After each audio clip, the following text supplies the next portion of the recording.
Human reproduction chapter la nama paaka pora next topic vandu female reproductive system. Adula first part na already discuss pannirundha. Ipo idoda continuation enna appadina ovary oda internal structure. So ovary oda internal structure eppadi irukum appdin paakalam. Ovary அப்படின்றது it's a primary sex organ.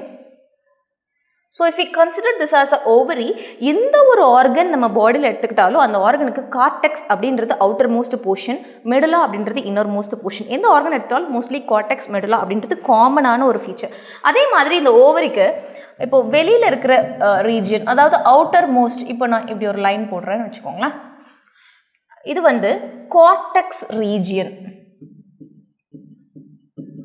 இது வந்து cortex region. அதுவே middle இருக்கிறது வந்து medulla. இங்கே சென்டரில் நான் போடுறேன், இது வந்து மெடுலா.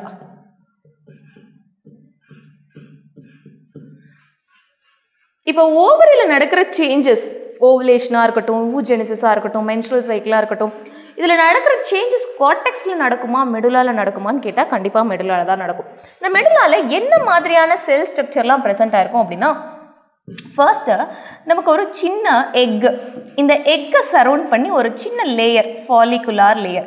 இதை வந்து நம்ம என்னென்னு சொல்லுவோம்னா பிரைமோர்டியல் ஃபாலிக்கல். Primordial follicle. நிறைய பேருக்கு டவுட் இருக்கும், மேம் இந்த ஃபாலிக்கல் அப்படின்னா என்ன மேம், என்சிஆரில் திரும்ப வருது ஃபாலிக்கல் அப்படின்னா என்ன அப்படின்னா, எக் இருக்குல்லக்கன்னா இதுதான் எக் அப்படின்னு வச்சுக்கோங்களேன்.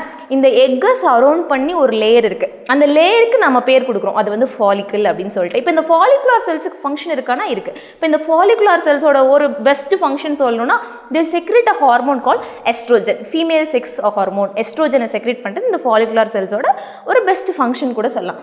ஓகே, இப்போ இந்த பிரைமோர்டியல் ஃபாலிக்கல் என்ன ஆகும் அப்படின்னா, under the influence of follicle stimulating hormone, FSH அப்படின்ற ஹார்மோன் எங்கேருந்து வரும் அப்படின்னா from the pituitary. So anterior lobe of pituitary. So anterior lobe of pituitaryலேருந்து வர்ற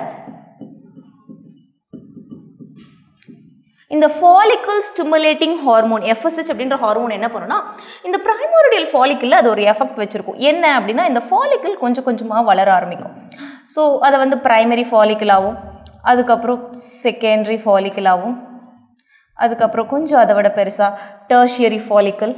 ஸோ இந்த மாதிரி வந்து இந்த ஃபாலிக்கலோட க்ரோத்தில் ஃபைனல் ஸ்டேஜ் நான் வரைகிறேன்.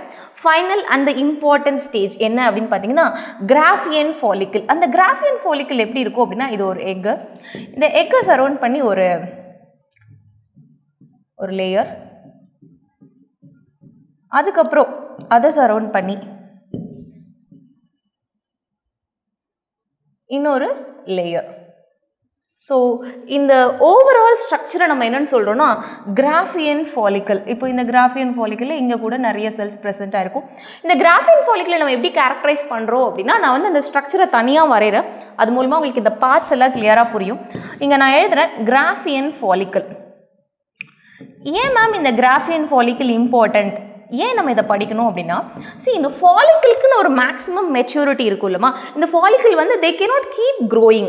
ஸோ அதுக்குன்னு ஒரு மெச்சூரிட்டி இருக்கும், இது வரைக்கும் தான் அந்த ஃபாலிக்கல் வளரணும், அதுக்கு மேலே அதோட மெச்சூரிட்டி அட்டென்ட் பண்ணிடுச்சு, அந்த மாதிரி ஒரு மேக்ஸிமம் அப்படின்னு ஒரு த்ரெஷ்ஹோல்ட் அப்படின்னு ஒன்று இருக்கு இல்லையா. அந்த மாதிரி இந்த ஃபாலிக்கல் வளர்ந்து அதை அட்டென்ட் பண்ணுற மேக்ஸிமம் ஸ்டேஜை தான் நம்ம என்னென்னு சொல்லணும்னா கிராஃபியன் ஸ்டேஜ் அப்படின்னு சொல்கிறோம், கிராஃபியன் ஃபாலிக்கல். இப்போ இந்த கிராஃபியன் ஃபாலிக்கலில் என்னெல்லாம் இருக்கும் அப்படின்றத நான் இங்கே வரைகிறேன். See, this is the image of Graafian follicle. So first Graafian follicle இருக்கிற egg என்ன ஸ்டேஜில் இருக்கும் அப்படின்னா, it is at the age of secondary oocyte. இது உங்களுக்கு புரியல மேம், இது ஏன் செகண்டரி ஊசைட் அப்படின்னு சொல்கிறோம் அப்படின்னா, நான் வந்து ஊஜெனிசிஸ் நடத்தும்போது உங்களுக்கு சொல்கிறேன் பிரைமரி ஊசைட்னா என்ன, செகண்டரி ஊசைட்னா என்ன அப்படின்னு சொல்லிட்டு. இப்போ இந்த செகண்டரி ஊசைட்டை சரவுண்ட் பண்ணி ஃபர்ஸ்ட் ஒரு லேயர் இருக்கும், அந்த லேயருக்கு பேர் டிஸ்கஸ் ப்ராலிகஸ். பார்க்குறதுக்கு சன்ஃப்ளவர் மாதிரி இருந்தால் கூட இதெல்லாம் வந்து ஃபாலிகுலார் செல்ஸ். இந்த ஃபாலிகுலார் செல்ஸ்க்கு பேர் வந்து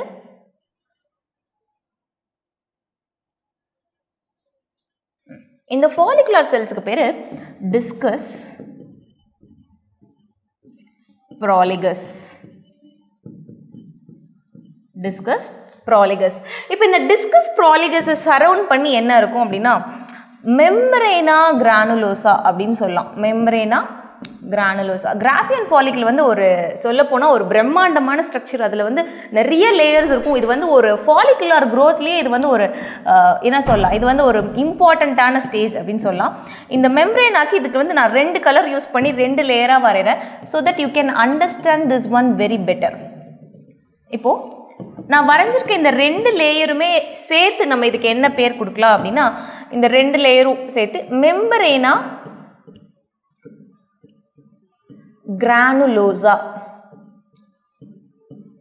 இப்போ இதில் நான் உள்ள வரைஞ்சிருக்க அந்த பர்பிள் கலர் இருக்கு இல்லையா, நான் பர்பிள் கலர்லேயே எழுதுறேன். அந்த பர்பிள் கலர் லேயர் வந்து தீகா இன்டர்னா, அந்த லேயருக்கு பேர் தீகா இன்டர்னா. இப்போ நான் ஸ்கை ப்ளூ கலரில் போட்டிருக்கிறது நான் ஸ்கை ப்ளூ கலரில் எழுதுறேன். அந்த வெளியில் இருக்க லேயருக்கு பேர் தீகா எக்ஸ்டர்னா. இது இந்த லேயர் இம்பார்ட்டண்ட்டா மேம் அப்படின்னு கேட்டால் yes, it is important. Because நம்மளோட ஃபீமேல் ரீப்ரொடக்டிவ் சிஸ்டம் பொறுத்த வரைக்கும் மேல் ஃபீமேலை கம்பேர் பண்ணும்போது ஃபீமேல் வந்து at most of the aspects அது வந்து ரொம்ப unique. With respect to number of eggs, if you take from the millions of eggs, 10 லட்சம் 20 லட்சம் எக்ஸ்லேருந்து the X number will be reduced to 1000. அதில் எவ்ரி மந்த் ஒரு egg release ஆகிறதுக்காக 500 X வந்து will come for the competition. 500 எக்ஸ்லேருந்து ஏதோ ஒரு egg தான் வந்து மென்ஸ்ட்ரல் சைக்கிளில் பார்ட்டிசிபேட் பண்ணும். அப்போ பேலன்ஸ் எக்கெல்லாம் என்ன ஆகும் அப்படின்னா they'll undergo a process called atresia. அப்படின்னா they will not move for the next stage. அப்போ எப்படி மேம் எந்த எக்கை நம்ம பாடி செலக்ட் பண்ணுதுன்னா, எந்த எக்குக்கு இந்த தீகா லேயரை ஃபார்ம் பண்ணக்கூடிய டேலண்ட் ரொம்ப அதிகமாக இருக்கும் அந்த செல் தான் வந்து ஈஸியாக மென்ஸ்ட்ரல் சைக்கிளில் வந்து அடுத்தடுத்த ஸ்டேஜுக்கு வந்து போகும். ஓகே, ஸோ இது வந்து மெம்பரேனா கிரானுலோசா. இப்போ இந்த ஸ்ட்ரக்சருக்கும் இந்த லேயருக்கும் எந்த அட்டாச்மெண்ட்டும் இருக்காதா அப்படின்னு கேட்டால் டெஃபினெட்லி. இப்போ இந்த ஊசைட் வந்து இப்படி உள்ளே வந்து என்ன அப்படியே ஏதோ ஒரு பக்கம் தொங்கிட்டு இருக்காது. இது வந்து இந்த லேயரோட மெம்பரேனா கிரானுலோசாவோட அட்டாச் ஆகிருக்கும். அது அட்டாச் ஆகிருக்க அந்த பிளேஸுக்கு பேர் ரொம்ப important. This place is called cumulus oophorus. இந்த பிளேஸ்க்கு பேர் என்னன்னா குமுலஸ் ஊஃபோரஸ். இந்த இடத்த வந்து நம்ம என்ன சொல்லலாம்னா ஆண்ட்ரம். ஆண்ட்ரம் அப்படின்றது ஒரு fluid filled cavity.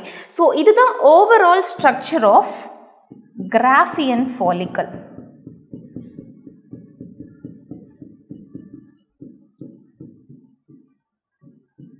Graafian follicle. So graafian follicle ஸ்ட்ரக்சரில் பாருங்கள் செகண்டரி ஊசைட் இருக்குது. செகண்டரி ஊசைட்டை சரௌண்ட் பண்ணி இந்த very first layer call discus proligerus. Discus proligerus சுற்றி மெம்பரேனா கிரானுலோசா இருக்குது. அதில் 2 லேயர் இருக்குது. தீகா இன்டர்னா ஈஸியாக நான் வச்சுக்கலாம், தீகா எக்ஸ்டர்னா வெளியில் இருக்கிறது. இது ரெண்டுக்கும் இருக்கிற கனெக்ஷனை வந்து நம்ம என்னென்னு சொல்கிறோம், குமுலஸ் ஊஃபோரஸ். இப்போ நம்ம இன்டர்னல் ஸ்ட்ரக்சர் ஆஃப் ஓவரிக்கு வருவோம். இங்கே பாருங்கள், ஸோ இந்த கிராஃபியன் ஃபாலிக்கல் ஸ்ட்ரக்சர் ஃபார்ம் ஆனதுக்கப்புறம் every 14th day of menstrual cycle, 14வது நாள் 14th டே என்ன நடக்கும் அப்படின்னா a process called ovulation. என்சிஆர்டியில் கூட கொடுத்துருப்பாங்க. ஓவுலேஷன் அப்படின்னா release of egg. Release of egg அப்படின்னா இந்த கிராஃபியன் ஃபாலிக்கல் தனியாக பிரிஞ்சு வந்துடும், எக் வந்து கிராஃபியன் ஃபாலிக்கலை விட்டு வெளில வந்துடும். So the secondary oocyte will be released out from the graphian follicle. That process is called ovulation. அப்போ இந்த கிராஃபியன் ஃபாலிக்கல் வந்து உள்ள எக் இல்லாமல் வெறும் ஃபாலிக்கல் மட்டும் இருக்கு இல்லையா, இந்த ஃபாலிக்கலுக்கு என்ன பேர் அப்படின்னா கார்பஸ் லூட்டியம். இது நம்ம எல்லோ கலரில் வரைஞ்சிருக்கலாம். ஏன் அப்படின்னா கார்பஸ் லூட்டியத்தோட கலரே வந்து பார்த்திங்கன்னா எல்லோ கலர். இப்போ இந்த கார்பஸ் லூட்டியம் வந்து ஆஃப்டர் 14th டே இந்த மாதிரி ஒரு ஸ்ட்ரக்சர் ஃபார்ம் ஆகும். இந்த கார்பஸ் லூட்டியம் ஏன் மேம் ஃபார்ம் ஆகுது அப்படின்னா இதுக்கு ஏதாவது ஒரு சயின்டிஃபிக்காக ஒரு ரீசன் இருக்கா, அதுக்குன்னு ஏதாவது ஒரு ரோல் இருக்கா அப்படின்னு கேட்டால் இருக்குது. இப்போ இந்த மென்ஸ்ட்ரல் சைக்கிள் நடக்கிறதுக்கான காரணமே என்னென்னா, அந்த ஒரு பர்டிகுலர் கேர்ள் வந்து ஒரு கேர்ளோ உமனோ வந்து அவங்க வந்து ரீப்ரொடக்ஷன் பண்ணுவாங்க, அவங்க வந்து they'll go for fertilization அப்படின்ற நம்பிக்கையில் தான் பாடியில் வந்து இந்த மாதிரி சேஞ்சஸ் நடக்குது. அப்போ இந்த கார்பஸ் லூட்டியம் என்ன பண்ணும் அப்படின்னா, அந்த பர்டிகுலர் விமன் ப்ரெக்னென்ட் ஆகிட்டாங்கன்னா அவங்க பாடியை ப்ரெக்னன்சிக்காக ப்ரிப்பேர் பண்ணணும் இல்லையா, ஸோ அதுக்காக இந்த கார்பஸ் லூட்டியம் ஒரு ஹார்மோனை செக்ரேட் பண்ணும்.